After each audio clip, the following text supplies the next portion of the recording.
Hi guys, welcome back to cinema ಕತೆ. ಇವತ್ತು ನಾವು ರೀಸೆಂಟ್ ಆಗಿ ತಮಿಳ್ ಲ್ಯಾಂಗ್ವೇಜ್ ನಲ್ಲಿ ರಿಲೀಸ್ ಆದ crime suspense thriller movie Kalidas 2 ಸ್ಟೋರಿನ ನೋಡೋಣ. ಇನ್ನು ಇದರ IMDb ರೇಟಿಂಗ್ 7.8 ಇದೆ. ಸೊ ಮೂವಿ ತುಂಬಾ ಇಂಟ್ರೆಸ್ಟಿಂಗ್ ಆಗಿದೆ. ವಿಡಿಯೋನ ಲಾಸ್ಟ್ ವರೆಗೆ ನೋಡಿ. ಕಥೆಯ ಆರಂಭದಲ್ಲಿ ನಮಗೆ 7 ವರ್ಷ ಹಿಂದಿನ ಸ್ಟೋರಿ ತೋರಿಸ್ತಾರೆ. ಇಲ್ಲಿ ನಟರಾಜ್ ಅನ್ನೋ ಒಬ್ಬ ಲಾಯರ್ ಕೋರ್ಟ್ ಅಲ್ಲಿ ವಾದ ಮಾಡ್ತಿರ್ತಾನೆ. ಇವನು ತನ್ನ ಕ್ಲೈಂಟ್ ನಿರಪರಾಧಿ, ಅವನು ಅಂತ ಏನು ತಪ್ಪು ಮಾಡಿಲ್ಲ ಅಂತ ಸಾಕ್ಷ್ಯಗಳನ್ನ ಹಾಜರುಪಡಿಸ್ತಾನೆ. ಇದನ್ನೆಲ್ಲ ನೋಡಿದ ಕೋರ್ಟ್ ನಟರಾಜ್ ಕ್ಲೈಂಟ್ ನ ನಿರಪರಾಧಿ ಅಂತ ಬಿಡುಗಡೆ ಮಾಡುತ್ತೆ. ಈಗ ಸೀನ್ ಪ್ರೆಸೆಂಟ್ ಟೈಮ್ ಗೆ ಬರುತ್ತೆ. ಇಲ್ಲಿ ಕಾಳಿದಾಸ್ ಅನ್ನೋ ಒಬ್ಬ ಆಫೀಸರ್ ನ ತೋರಿಸ್ತಾರೆ. ಈತ ಎಲ್ಲಿಗೋ ಹೋಗ್ತಿರ್ತಾನೆ. ಆಗ ಅವನಿಗೆ ಒಬ್ಬ ಮಹಿಳೆ ಕಾಲ್ ಮಾಡ್ತಾಳೆ.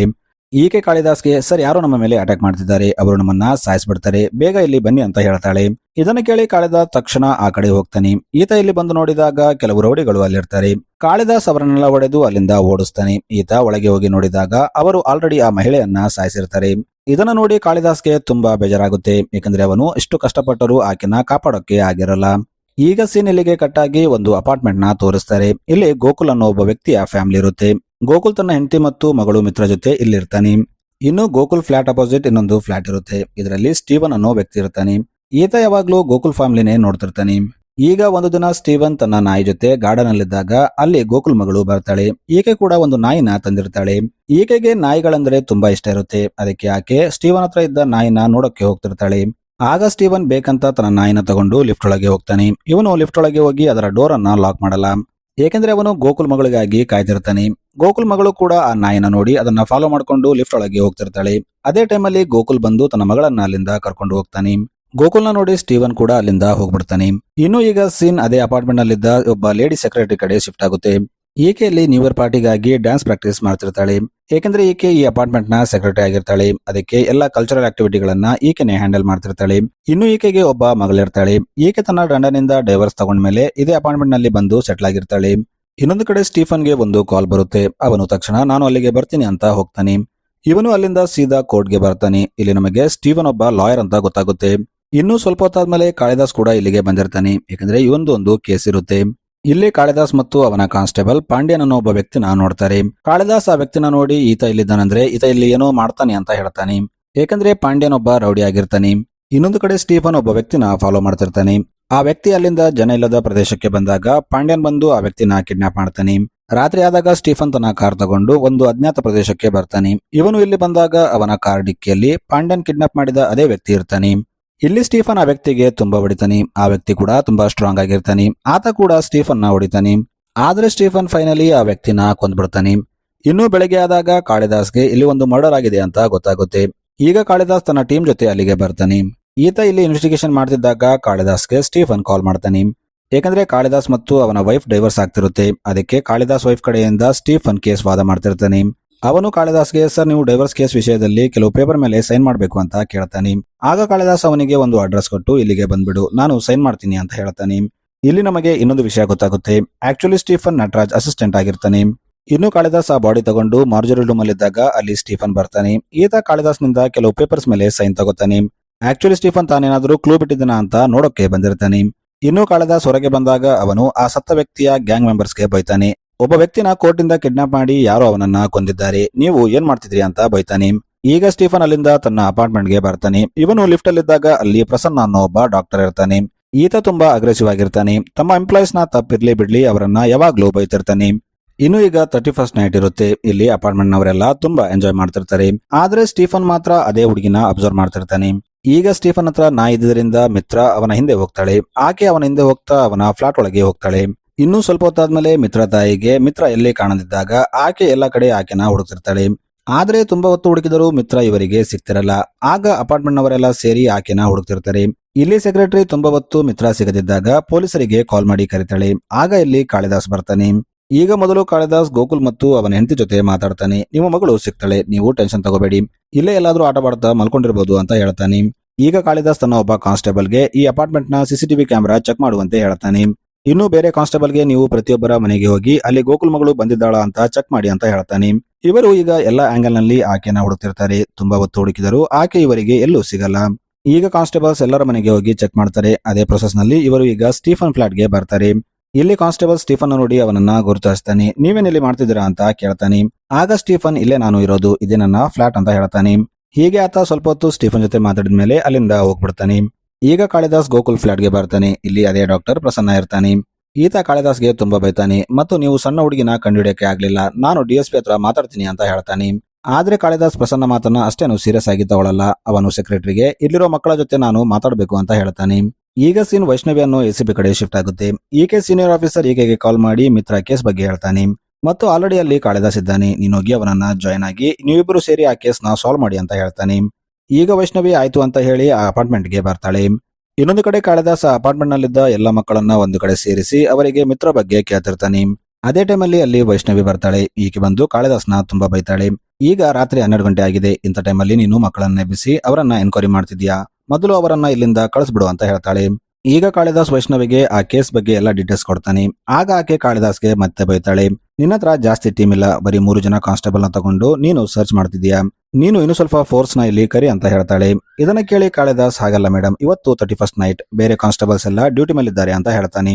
ಆಗ ವೈಷ್ಣವಿ ತನ್ನ ಸೀನಿಯರ್ ಆಫೀಸರ್ಗೆ ಕಾಲ್ ಮಾಡಿ ತನಗೆ ಎಕ್ಸ್ಟ್ರಾ ಫೋರ್ಸ್ ಬೇಕು ಅಂತ ಹೇಳ್ತಾನೆ. ಇದನ್ನ ಕೇಳಿ ಸೀನಿಯರ್ ಆಫೀಸರ್ ಆಕೆಗೆ ಬೈತಾನೆ, ಒಂದು ಸಣ್ಣ ಹುಡುಗಿನ ಫೈಂಡ್ ಔಟ್ ಮಾಡಕ್ಕೆ ನಿನಗೆ ಎಕ್ಸ್ಟ್ರಾ ಫೋರ್ಸ್ ಬೇಕಾ, ಅಲ್ಲಿರೋರ ಜೊತೆ ಕೆಲಸ ನಡೆಸುವಂತ ಆಕೆನ ಬೈದು ಫೋನ್ ಕಟ್ ಮಾಡ್ತಾನೆ.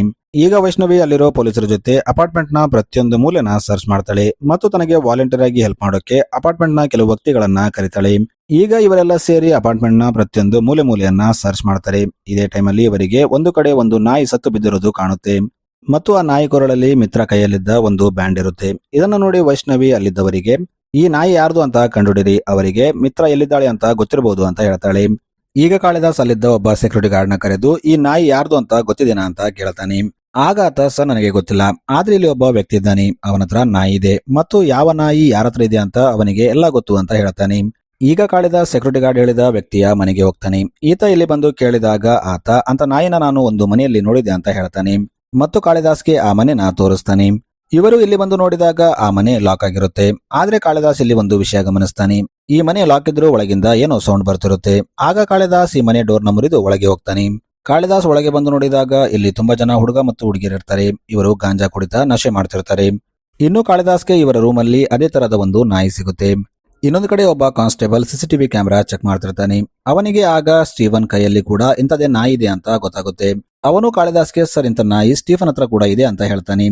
ಇದನ್ನ ಕೇಳಿ ಕಾಳಿದಾಸ್ ಒಬ್ಬ ಕಾನ್ಸ್ಟೇಬಲ್ಗೆ, ನೀವು ಆ ಸ್ಟೀಫನ್ ಮನೆಯಲ್ಲಿ ಚೆಕ್ ಮಾಡಿಲ್ವಾ ಅಂತ ಕೇಳ್ತಾನೆ. ಆಗ ಕಾನ್ಸ್ಟೇಬಲ್ ಕಾಳಿದಾಸ್ಗೆ, ಸರ್ ನಾವು ಸ್ಟೀಫನ್ ಮನೆಗೆ ಹೋಗಿದ್ವಿ, ಆತ ಒಬ್ಬ ಲಾಯರ್ ಇದ್ದಾನೆ, ಇನ್ನು ಆತ ನಟರಾಜ್ ಸರ್ ಅಸಿಸ್ಟೆಂಟ್ ಅಂತ ಹೇಳ್ತಾನೆ. ಇದನ್ನ ಕೇಳಿ ವೈಷ್ಣವಿ ಆ ಕಾನ್ಸ್ಟೇಬಲ್ಗೆ ಬೈತಾಳೆ, ಆತ ಯಾರಾದ್ರೆ ಏನು, ನಾವು ಕೇಸ್ ಸಾಲ್ವ್ ಮಾಡುವಾಗ ಆತ ಒಬ್ಬ ಸಸ್ಪೆಕ್ಟ್ ಮಾತ್ರ ಅಂತ ಹೇಳ್ತಾಳೆ. ಈಗ ಇವರು ಸ್ಟೀಫನ್ ಫ್ಲಾಟ್ಗೆ ಹೋಗ್ತಾರೆ. ಆದ್ರೆ ಇಲ್ಲಿ ಬಂದು ನೋಡಿದಾಗ ಸ್ಟೀಫನ್ ಅಲ್ಲಿರಲ್ಲ, ಅವನು ಚರ್ಚ್ಗೆ ಹೋಗಿದ್ದಾನೆ ಅಂತ ಗೊತ್ತಾಗುತ್ತೆ.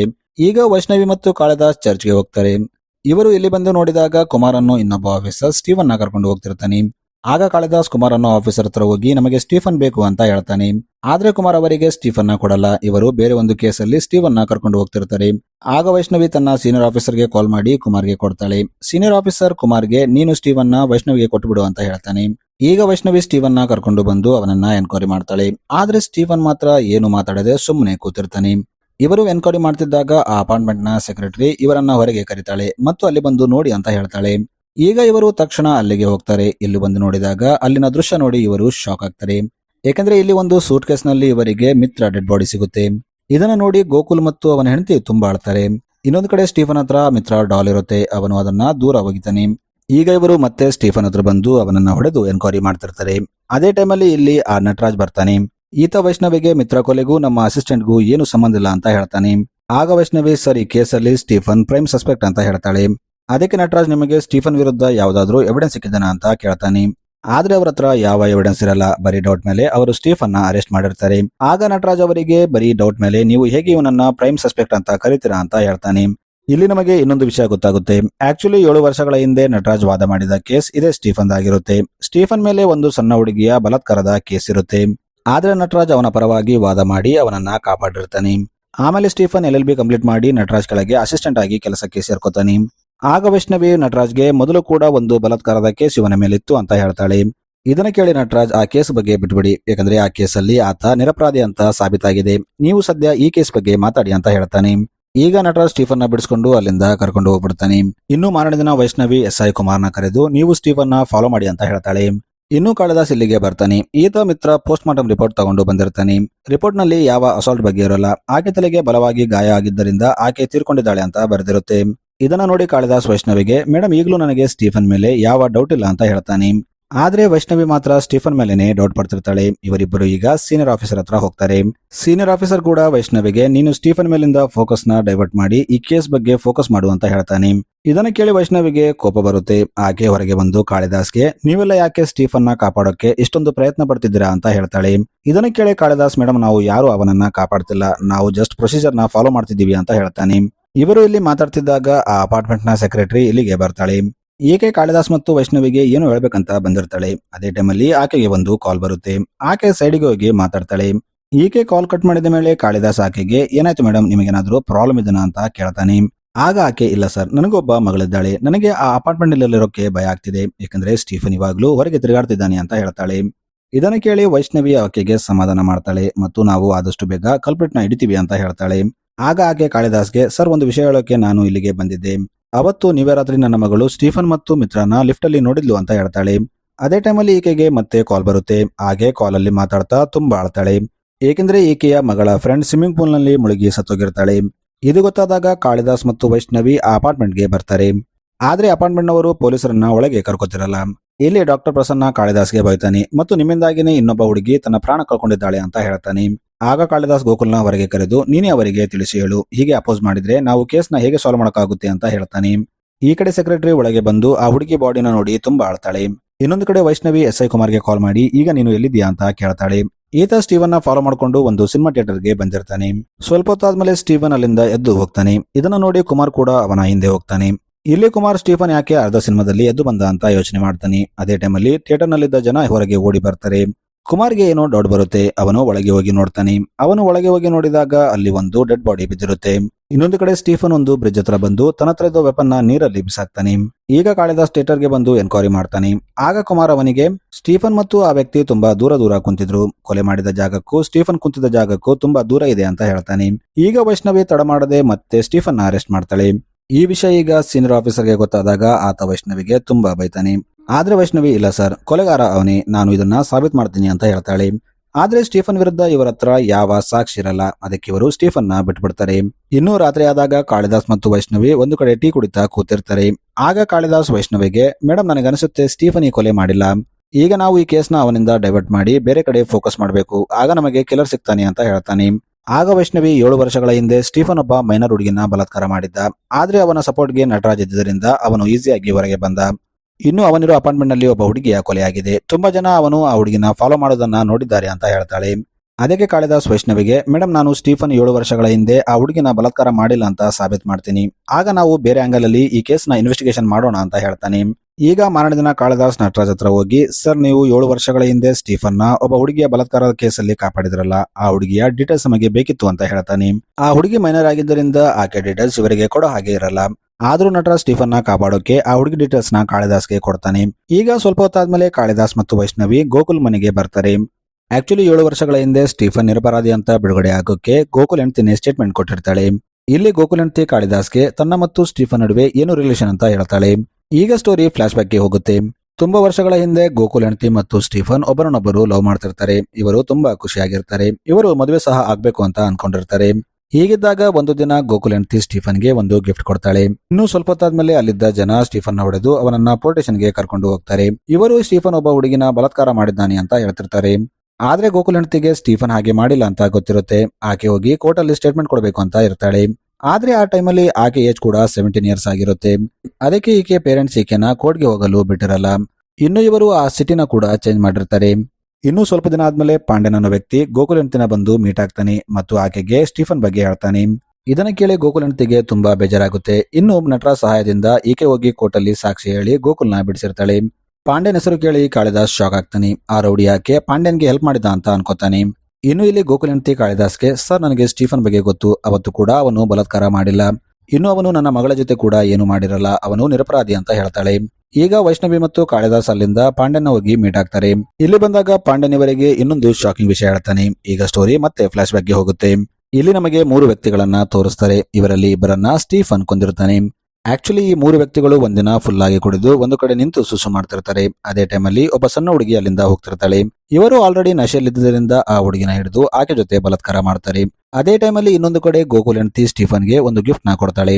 ಇನ್ನು ಸ್ಟೀಫನ್ ಆ ಗಿಫ್ಟ್ ನ ತಗೊಂಡು ಅದೇ ದಾರಿಯಲ್ಲಿ ಅಲ್ಲಿಂದ ಹೋಗ್ತಿರ್ತಾನೆ. ಅವನು ಅಲ್ಲಿಂದ ಹೋಗ್ತಿದ್ದಾಗ ಆ ಮೈನರ್ ಹುಡುಗಿ ಅಲ್ಲಿ ಬಿದ್ದಿರ್ತಾಳೆ. ಈತ ಆಕೆನ ನೋಡಿ ಆಕೆಗೆ ಹೆಲ್ಪ್ ಮಾಡೋಕೆ ಹೋಗಿರ್ತಾನೆ. ಆದ್ರೆ ಅಲ್ಲಿನ ಲೋಕಲ್ ಜನ ಅವನನ್ನ ನೋಡಿ ತಪ್ಪಾಗಿ ಅರ್ಥ ಮಾಡ್ಕೋತಾರೆ. ಆಮೇಲೆ ಅವನನ್ನ ಹಿಡಿದು ಪೊಲೀಸರಿಗೆ ಒಪ್ಪಿಸಿರ್ತಾರೆ.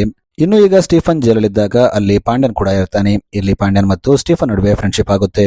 ಆಮೇಲೆ ನಟರಾಜನ್ ಈ ಕೇಸಲ್ಲಿ ಇನ್ವಾಲ್ವ್ ಆಗಿ ಸ್ಟೀಫನ್ ನ ಹೊರಗೆ ತಂದಿರ್ತಾನೆ. ಈಗ ಪ್ರೆಸೆಂಟ್ ಟೈಮ್ ಅಲ್ಲಿ ಕಾಳಿದಾಸ್ ಪಾಂಡ್ಯನ್ಗೆ ಆ ಇಬ್ಬರು ವ್ಯಕ್ತಿಗಳನ್ನ ಯಾರು ಕೊಂದ್ರು ಅಂತ ಕೇಳ್ತಾನೆ. ಆಗ ಪಾಂಡ್ಯನ್ ಆ ಇಬ್ಬರು ವ್ಯಕ್ತಿಗಳು ಮಾಡಿದ ಪಾಪಕ್ಕೆ ಅವರಿಗೆ ಪ್ರತಿಫಲ ಸಿಕ್ತು ಅಂತ ಹೇಳ್ತಾನೆ. ಈಗ ಇವರು ಅಲ್ಲಿಂದ ಹೋಗ್ತಿದ್ದಾಗ ವೈಷ್ಣವಿ ಹತ್ರ ಇನ್ಸ್ಪೆಕ್ಟರ್ ಕುಮಾರ್ ಬರ್ತಾನೆ. ಈತ ವೈಷ್ಣವಿಗೆ, ಮೇಡಮ್ ನಾವು ಸ್ಟೀಫನ್ ನ ಫಾಲೋ ಮಾಡ್ತಿದ್ವಿ, ಆತ ಒಂದು ಚರ್ಚ್ ಅಲ್ಲಿದ್ದಾನೆ, ನಮಗನಿಸುತ್ತೆ ಆತ ಯಾರನ್ನ ಫಾಲೋ ಮಾಡ್ಕೊಂಡು ಅಲ್ಲಿಗೆ ಹೋಗಿದ್ದಾನೆ ಅಂತ ಹೇಳ್ತಾನೆ. ಇದನ್ನ ಕೇಳಿ ಈಗ ವೈಷ್ಣವಿ ಮತ್ತು ಕಾಳಿದಾಸ್ ಅದೇ ಚರ್ಚ್ಗೆ ಹೋಗ್ತಾರೆ. ಇಲ್ಲಿ ಸ್ಟೀಫನ್ ಒಬ್ಬ ವ್ಯಕ್ತಿನ ಹುಡ್ಕೊಂಡು ಬಂದಿರ್ತಾನೆ. ಇದೇ ವ್ಯಕ್ತಿ ಆ ಮೂರಲ್ಲಿ ಒಬ್ಬನಾಗಿರ್ತಾನೆ. ಈತ ಕೂಡ ಅದೇ ಸಣ್ಣ ಹುಡುಗಿ ಜೊತೆ ಬಲಾತ್ಕಾರ ಮಾಡಿರ್ತಾನೆ. ಈಗ ಸ್ವಲ್ಪ ಹೊತ್ತಾದ್ಮೇಲೆ ಆ ಚರ್ಚ್ ನ ಲೈಟ್ ಆಫ್ ಆಗುತ್ತೆ. ಇನ್ನು ಲೈಟ್ ವಾಪಸ್ ಬಂದಾಗ ಆ ವ್ಯಕ್ತಿ ಅಲ್ಲಿರಲ್ಲ. ಯಾಕಂದ್ರೆ ಪಾಂಡ್ಯನ್ ಕಡೆಯವರು ಆ ವ್ಯಕ್ತಿನ ಕಿಡ್ನಾಪ್ ಮಾಡ್ಕೊಂಡು ತಗೊಂಡು ಹೋಗಿರ್ತಾರೆ. ಈಗ ಸ್ಟೀಫನ್ ಕೂಡ ಅಲ್ಲಿಂದ ಹೋಗ್ತಿರ್ತಾನೆ.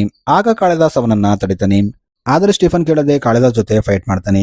ಆಗ ಕಾಳಿದಾಸ್ ತುಂಬಾ ಹೊತ್ತು ಅವನ ಜೊತೆ ಫೈಟ್ ಮಾಡಿದ ಮೇಲೆ ಅವನಿಗೆ ತಿಳಿಸಿ ಹೇಳ್ತಾನೆ, ನಟರಾಜ್ ಸರ್ ನಿನಗೆ ಹೊಸ ಲೈಫ್ ಕೊಟ್ಟಿದ್ದಾರೆ, ನೀನ್ ಯಾಕೆ ಅದನ್ನ ಹಾಳು ಮಾಡೋಕೆ ನಿಂತಿದ್ಯಾ? ವೈಷ್ಣವಿ ಮೇಡಮ್ ನಿನ್ನ ಅರೆಸ್ಟ್ ಮಾಡ್ಬೇಕಂತ ತುಂಬಾ ಕಾಯ್ತಿದ್ದಾಳೆ, ನೀನು ಆಕೆಗೆ ಅವಕಾಶ ಕೊಡಬೇಡ ಅಂತ ಹೇಳ್ತಾನೆ.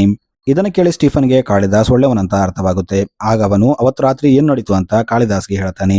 ಈಗ ಸ್ಟೋರಿ ಮತ್ತೆ ಫ್ಲಾಶ್ ಬ್ಯಾಕ್ಗೆ ಹೋಗುತ್ತೆ. ಅವತ್ತು ರಾತ್ರಿ ಪಾರ್ಟಿಯಲ್ಲಿ ಎಲ್ಲರೂ ಬಿಸಿ ಇದ್ದಾಗ ಮಿತ್ರ ಸ್ಟೀಫನ್ ಫ್ಲಾಟ್ಗೆ ಬಂದಿರ್ತಾಳೆ.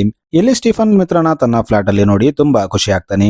ಇನ್ನು ಇಲ್ಲಿ ಮಿತ್ರಗೆ ನಾಯಿಗಳಂದ್ರೆ ತುಂಬಾ ಇಷ್ಟ ಇದ್ದಿದ್ದರಿಂದ ಸ್ಟೀಫನ್ ತನ್ನ ನಾಯಿನ ಮಿತ್ರಗೆ ಕೊಡ್ತಾನೆ. ಆಮೇಲೆ ಮಿತ್ರ ಆ ನಾಯಿನ ತಗೊಂಡು ಅಲ್ಲಿಂದ ಹೋಗಿರ್ತಾಳೆ.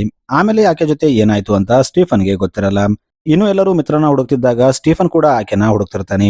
ಅವನು ಮಿತ್ರನ ಹುಡುಕ್ತಿದ್ದಾಗ ಅವನಿಗೆ ಒಂದು ಕಡೆ ಮಿತ್ರ ಟಾಯ್ ಸಿಗುತ್ತೆ ಮತ್ತು ಅದೇ ಟಾಯ್ ಪಕ್ಕದಲ್ಲಿ ಒಂದು ಹಲ್ಕ್ ಮಾಸ್ಕ್ ಸಿಕ್ಕಿರುತ್ತೆ. ಇದನ್ನ ಈತ ಈಗ ಕಾಳಿದಾಸ್ಗೆ ಹೇಳ್ತಾನೆ. ಆಗ ಇವರು ಹಲ್ಕ್ ಮಾಸ್ಕ್ ನ ಯಾರು ಹಾಕೊಂಡಿದ್ರು ಅಂತ ನೋಡೋಕೆ ಸಿಸಿಟಿವಿ ಕ್ಯಾಮೆರಾ ಚೆಕ್ ಮಾಡ್ತಾರೆ. ಈಗ ಇವರಿಗೆ ಒಂದು ಶಾಕಿಂಗ್ ಫ್ಯಾಕ್ಟ್ ಗೊತ್ತಾಗುತ್ತೆ. ಆಕ್ಚುಲಿ ಅವತ್ತು ಹಲ್ಕ್ ಮಾಸ್ಕ್ ನ ಅದೇ ಡಾಕ್ಟರ್ ಪ್ರಸನ್ನ ಹಾಕೊಂಡಿರ್ತಾನೆ. ಇದನ್ನ ನೋಡಿ ಕಾಳಿದಾಸ್ ಅಪಾರ್ಟ್ಮೆಂಟ್ ನ ಸೆಕ್ಯೂರಿಟಿ ಗಾರ್ಡ್ಗೆ ಕಾಲ್ ಮಾಡಿ ಡಾಕ್ಟರ್ ಪ್ರಸನ್ನ ಫ್ಲಾಟ್ ಅಲ್ಲಿ ಇದ್ದಾರಾ ಅಂತ ಕೇಳ್ತಾನೆ. ಆಗ ಸೆಕ್ಯೂರಿಟಿ ಗಾರ್ಡ್ ಹೌದು ಸರ್ ಇದ್ದಾರೆ ಅಂತ ಹೇಳ್ತಾನೆ. ಈಗ ಕಾಳಿದಾಸ್ ಫೋನ್ ಕಟ್ ಮಾಡಿದ ಮೇಲೆ ಆ ಗಾರ್ಡ್ ಪ್ರಸನ್ನಗೆ ಕಾಲ್ ಮಾಡಿ ಕಾಳಿದಾಸ್ ನಿಮ್ಮ ಬಗ್ಗೆ ಕೇಳ್ತಿದ್ರು ಅಂತ ಹೇಳ್ತಾನೆ. ಈಗ ಸ್ವಲ್ಪ ಹೊತ್ತಾದ್ಮೇಲೆ ವೈಷ್ಣವಿ ಮತ್ತು ಕಾಳಿದಾಸ್ ಅದೇ ಅಪಾರ್ಟ್ಮೆಂಟ್ ಹತ್ರ ಬರ್ತಾರೆ. ಇವರು ಇಲ್ಲಿ ಬಂದಾಗ ಮೇಲಿಂದ ಡಾಕ್ಟರ್ ಪ್ರಸನ್ನ ಜಂಪ್ ಮಾಡಿ ಸತ್ತೋಗ್ತಾನೆ. ಅಂದ್ರೆ ಇವರ ಕಣ್ಣ ಮುಂದೆನೆ ಡಾಕ್ಟರ್ ಪ್ರಸನ್ನ ಸೂಸೈಡ್ ಮಾಡ್ಕೋತಾನೆ. ಇನ್ನು ನೆಕ್ಸ್ಟಿನಲ್ಲಿ ಪಾಂಡ್ಯನ್ ಆ ಮೂರನೇ ವ್ಯಕ್ತಿನ ಸಹ ಕೊಲೆ ಮಾಡಿ ಕೊಂದಿರ್ತಾನೆ. ಈಗ ವೈಷ್ಣವಿ ಮತ್ತು ಕಾಳಿದಾಸ್ ಇದೇ ಕೇಸ್ ಬಗ್ಗೆ ಮಾತಾಡ್ತಿದ್ದಾಗ ಕಾಳಿದಾಸ್ಗೆ ಆ ಸೆಕ್ರೆಟರಿ ಹೇಳಿದ ಮಾತು ನೆನಪಾಗುತ್ತೆ. ಆಕ್ಚುಲಿ ಸೆಕ್ರೆಟರಿ ಅವತ್ತು ಇವರಿಗೆ ಏನೋ ಹೇಳೋಕೆ ಬಂದು ಕಾಳಿದಾಸ್ ಮತ್ತು ಮಿತ್ರನ ಲಿಫ್ಟ್ ಅಲ್ಲಿ ತನ್ನ ಮಗಳು ನೋಡಿದ್ದಾಳೆ ಅಂತ ಹೇಳಿರ್ತಾಳೆ. ಆದ್ರೆ ಸ್ಟೀಫನ್ ಹೇಳಿದ ಪ್ರಕಾರ ಮಿತ್ರನೇ ಅವನ ಫ್ಲಾಟ್ಗೆ ಬಂದಿರ್ತಾಳೆ. ಆಗ ಅವನಿಗೆ ಏನೋ ಡೌಟ್ ಬಂದು ಆತ ಆ ಸೆಕ್ರೆಟರಿ ಇದ್ದ ಅಡ್ರೆಸ್ ತಿಳ್ಕೊಂಡು ಆಕೆ ಮನೆಗೆ ಹೋಗ್ತಾನೆ. ಈಕೆ ಇಲ್ಲಿ ತನ್ನ ತಂದೆ ಮನೆಯಲ್ಲಿ ತನ್ನ ಮಗಳ ಜೊತೆ ಇರ್ತಾಳೆ. ಇಲ್ಲಿ ಕಾಳಿದಾಸ್ಗೆ ಇದ್ದ ಡೌಟ್ನೆಲ್ಲ ಆಕೆಗೆ ಕೇಳ್ತಾನೆ. ಆಗ ಈ ಮಹಿಳೆ ಕಾಳಿದಾಸ್ಗೆ ಕೆಲವೊಂದು ಶಾಕಿಂಗ್ ವಿಷಯನ ಹೇಳ್ತಾಳೆ. ಅವತ್ತು ಪಾರ್ಟಿ ನಡೀತಿದ್ದ ರಾತ್ರಿ ಸೆಕ್ರೆಟರಿ ಮಗಳು ಮತ್ತು ಆಕೆ ಫ್ರೆಂಡ್ ಟೆರೆಸ್ ಮೇಲೆ ಹೋಗಿರ್ತಾರೆ. ಇವರು ಇಲ್ಲಿ ಸೆಲ್ಫಿ ತಗೋತಿರ್ತಾರೆ. ಆಗ ಅಲ್ಲಿ ಒಬ್ಬ ವ್ಯಕ್ತಿ ಇರ್ತಾನೆ. ಈತ ಇಲ್ಲಿ ಗಾಂಜಾ ಕುಡಿದಿರ್ತಾನೆ. ಈತನ ಹತ್ರ ಸ್ಟೀಫನ್ ಹತ್ರ ಇರೋ ತರ ಸೇಮ್ ನಾಯಿ ಇರುತ್ತೆ. ಈತ ಅವರಿಬ್ಬರ ಜೊತೆ ಮಿಸ್ಬಿಹೇವ್ ಮಾಡ್ತಾನೆ. ಈಗ ಇವರು ಕೆಳಗೆ ಬಂದು ತನ್ನ ತಾಯಿಗೆ ಅದೇ ವಿಷಯ ಹೇಳ್ತಾರೆ. ಇದನ್ನ ಕೇಳಿ ಆಕೆ ಆ ವ್ಯಕ್ತಿಗೆ ಬೊಯ್ಯಕ್ಕೆ ಮೇಲೆ ಹೋಗ್ತಿರ್ತಾಳೆ. ಅದೇ ಟೈಮಲ್ಲಿ ಮಿತ್ರ ಆ ನಾಯಿನ ಇಟ್ಕೊಂಡು ಅಲ್ಲಿಂದ ಹೋಗ್ತಿರ್ತಾಳೆ. ಈಕೆಯ ಮಿತ್ರ ಹತ್ರ ಆ ನಾಯಿಮರಿಯನ್ನ ನೋಡಿ ಇದು ಅದೇ ಗಾಂಜಾ ಕುಡಿತಿದ್ದ ವ್ಯಕ್ತಿಯ ನಾಯಿಮರಿ ಅನ್ಕೊಂಡು ಅದನ್ನ ಟೆರೆಸ್ ಮೇಲೆ ತಗೊಂಡೋಗಿ ಅಲ್ಲಿಂದ ಬಿಸಾಕ್ಬಿಡ್ತಾಳೆ. ಇನ್ನು ಈಕೆ ನಾಯಿಮರಿನ ಬಿಸಾಕ್ತಿದ್ದಾಗ ಮಿತ್ರ ಆ ನಾಯಿಮರಿನ ಹಿಡಿಯೋಕೆ ಹೋಗಿ ಟೆರೆಸ್ ಇಂದ ಬಿದ್ದಿರ್ತಾಳೆ. ಇದನ್ನ ನೋಡಿ ಸೆಕ್ರೆಟರಿಗೆ ತುಂಬಾ ಭಯವಾಗುತ್ತೆ. ಆಕೆ ಮಿತ್ರ ಬಾಡಿನ ಒಂದು ಸೂಟ್ಕೇಸ್ ನಲ್ಲಿ ಪ್ಯಾಕ್ ಮಾಡಿ ಅಪಾರ್ಟ್ಮೆಂಟ್ ನಿಂದ ಸ್ವಲ್ಪ ದೂರ ಬಿಸಾಕಿರ್ತಾಳೆ. ಇನ್ನೊಂದು ಕಡೆ ಸೆಕ್ರೆಟರಿ ಮಗಳ ಫ್ರೆಂಡ್ ತುಂಬಾ ಭಯಪಡ್ತಿರ್ತಾಳೆ. ನಾನು ಪೊಲೀಸರಿಗೆ ಹೋಗಿ ಎಲ್ಲ ನಿಜ ಹೇಳ್ತೀನಿ ಅಂತ ಹೇಳ್ತಿರ್ತಾಳೆ. ಇದನ್ನ ಕೇಳಿ ಸೆಕ್ರೆಟರಿ ಪೊಲೀಸರಿಗೆ ಗೊತ್ತಾದ್ರೆ ತನ್ನನ್ನ ಅರೆಸ್ಟ್ ಮಾಡ್ತಾರೆ ಅಂತ ತಿಳ್ಕೊಂಡು ಆಕೆನ ಸ್ವಿಮ್ಮಿಂಗ್ ಪೂಲ್ ನಲ್ಲಿ ಮುಳುಗಿಸಿ ಸಾಯಿಸ್ಬಿಡ್ತಾಳೆ. ಇನ್ನು ಆ ಡಾಕ್ಟರ್ ಪ್ರಸನ್ನ ಇದೇ ಸೆಕ್ರೆಟರಿ ಕೊಂದಿರ್ತಾಳೆ. ಯಾಕಂದ್ರೆ ಡಾಕ್ಟರ್ ಪ್ರಸನ್ನ ಆ ಹಲ್ಕ್ ಮಾಸ್ಕ್ ನ ಸೆಕ್ರೆಟರಿಗೆ ಕೊಟ್ಟಿರ್ತಾನೆ. ಈತ ಅದರ ಬಗ್ಗೆ ಕೇಳೋಕೆ ಸೆಕ್ರೆಟರಿ ಹತ್ರ ಬಂದಿರ್ತಾನೆ. ಆಗ ಆಕೆ ಅವನನ್ನ ಮೇಲಿಂದ ದೊಬ್ಬಿ ಸಾಯಿಸಿರ್ತಾಳೆ. ಈಗ ಪ್ರೆಸೆಂಟ್ ಟೈಮ್ ನಲ್ಲಿ ಸೆಕ್ರೆಟರಿ ಕಾಳಿದಾಸ್ಗೆ ನೀವು ಸ್ವಲ್ಪ ಹೊತ್ತು ಕೂತ್ಕೊಳ್ಳಿ, ನಾನು ಈಗ ಬರ್ತೀನಿ ಅಂತ ಒಳಗೆ ಹೋಗ್ತಾಳೆ. ಆದ್ರೆ ಈಕೆ ಒಳಗೆ ಹೋಗಿ ತನಗೆ ಮತ್ತು ತನ್ನ ಮಗಳಿಗೆ ಬೆಂಕಿ ಹಚ್ಕೊಂಡು ಸೂಸೈಡ್ ಮಾಡ್ಕೊಳ್ಳೋಕೆ ಟ್ರೈ ಮಾಡ್ತಾಳೆ. ಆದ್ರೆ ಕಾಳಿದಾಸ್ ಡೋರ್ ಮುಡಿದು ಒಳಗೆ ಹೋಗ್ತಾನೆ. ಆದ್ರೆ ಅವನು ಸೆಕ್ರೆಟರಿನ ಕಾಪಾಡೋಕೆ ಆಗಲ್ಲ. ಆಕೆ ಮಗಳನ್ನ ಕಾಪಾಡಿ ಹೊರಗೆ ತರ್ತಾನೆ. ಈತ ಆಕೆನ ಹಾಸ್ಪಿಟಲ್ಗೆ ಕರ್ಕೊಂಡು ಹೋಗ್ತಿದ್ದಾಗ ಅದೇ ಟೈಮಲ್ಲಿ ಅವನಿಗೆ ಸ್ಟೀವನ್ ಕಾಲ್ ಮಾಡ್ತಾನೆ ಮತ್ತು ಅವನಿಗೆ ಇಲ್ಲಿ ಒಂದು ಶಾಕಿಂಗ್ ವಿಷಯನ ಹೇಳ್ತಾನೆ. ಆಕ್ಚುಲಿ ಮಿತ್ರ ಹತ್ರ ಇದ್ದ ಡಾಲ್ ಅಲ್ಲಿ ರೆಕಾರ್ಡರ್ ಇರುತ್ತೆ. ಅವತ್ತು ರಾತ್ರಿ ಏನೆಲ್ಲ ಆಗಿತ್ತೋ ಅದೆಲ್ಲ ರೆಕಾರ್ಡ್ ಆಗಿರುತ್ತೆ. ಆಗ ಸ್ಟೀವನ್ಗೆ ಆಕ್ಚುಲಿ ಅವತ್ತು ನಾಯಿ ಮರಿನ ಮೇಲಿಂದ ಬಿಸಾಕಿದ್ದು ಸೆಕ್ರೆಟರಿ ಅಲ್ಲ ಆಕೆ ಮಗಳಂತ ಗೊತ್ತಾಗುತ್ತೆ. ಇನ್ನು ಆಕೆ ಮಗಳು ತನ್ನನ್ನು ತಾನು ಕಾಪಾಡಿಕೊಳ್ಳೋಕೆ ತನ್ನ ಫ್ರೆಂಡ್ ನ ಸಹ ಕೊಂದಿರ್ತಾಳೆ. ಇದೆಲ್ಲ ಸೆಕ್ರೆಟರಿಗೆ ಗೊತ್ತಿರುತ್ತೆ. ಆದ್ರೂ ಆಕೆ ತನ್ನ ಮಗಳನ್ನ ಕಾಪಾಡೋಕೆ ಬ್ಲೇಮ್ನೆಲ್ಲ ತನ್ನ ಮೇಲೆ ಹಾಕೋತಾಳೆ. ಇದನ್ನ ಕೇಳಿ ಕಾಳಿದಾಸ್ ಶಾಕ್ ಆಗ್ತಾನೆ. ಅವನು ಆ ಹುಡುಗಿ ಕಡೆ ನೋಡ್ತಾನೆ. ಸೊ ಮೂವಿಲಿಗೆ ಎಂಡ್ ಆಗುತ್ತೆ. Thanks for watching.